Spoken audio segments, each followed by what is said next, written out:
to day 2 of the 12 days of Christmas. So today is all about reviewing the year, and in today's envelope you will have found 2 fab sheets of stickers.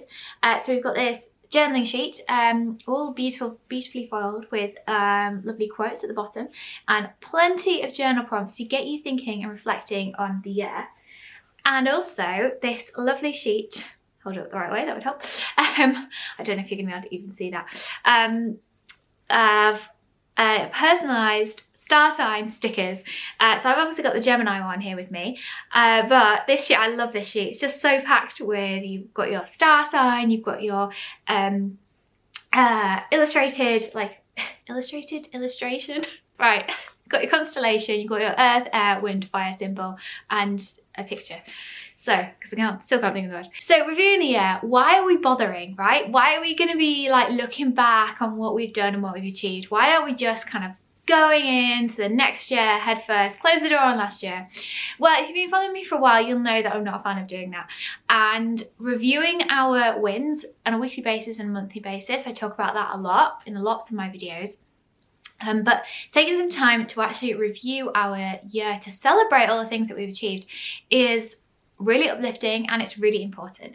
So the first thing is that it is the quickest, easiest, fastest way to generate more self-love, more self-acceptance, and to feel good about ourselves. So by reflecting on our personal growth, on those things that we've achieved, we just get an instant boost. We get to relive all the positive memories, we get to reflect on how we've grown, because as humans, that is what we're meant to do. We're meant to grow and get better and keep learning as we go through life. This is a really, really positive exercise. It's also really important that we do this, especially if we're not quite where we want to be. So there is a correlation between our emotions and our behaviours and habits. So if you think about it, we only like to really do things that make us feel good.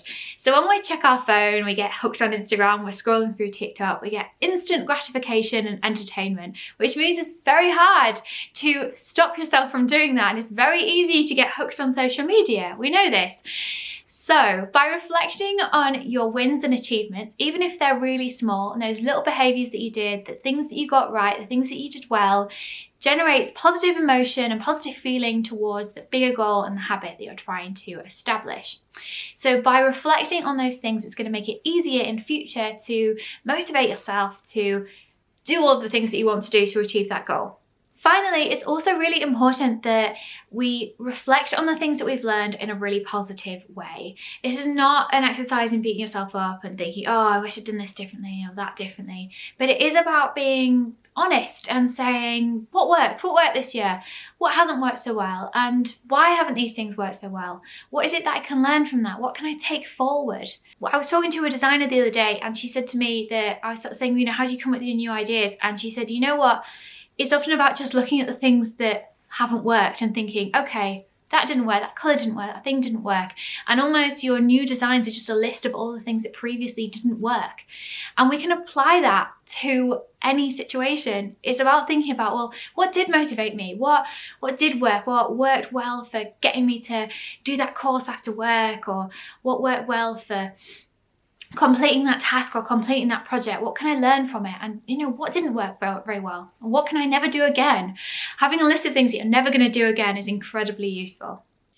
So now we know why it's important to spend some time reviewing the year. We're now going to get into actually doing it. And the next part of this video, I'm going to be doing some journaling with you, and I'm going to be giving you some ideas of how you can lay out your journals to give yourself enough space and inspiration to fill them with lots of lovely achievements.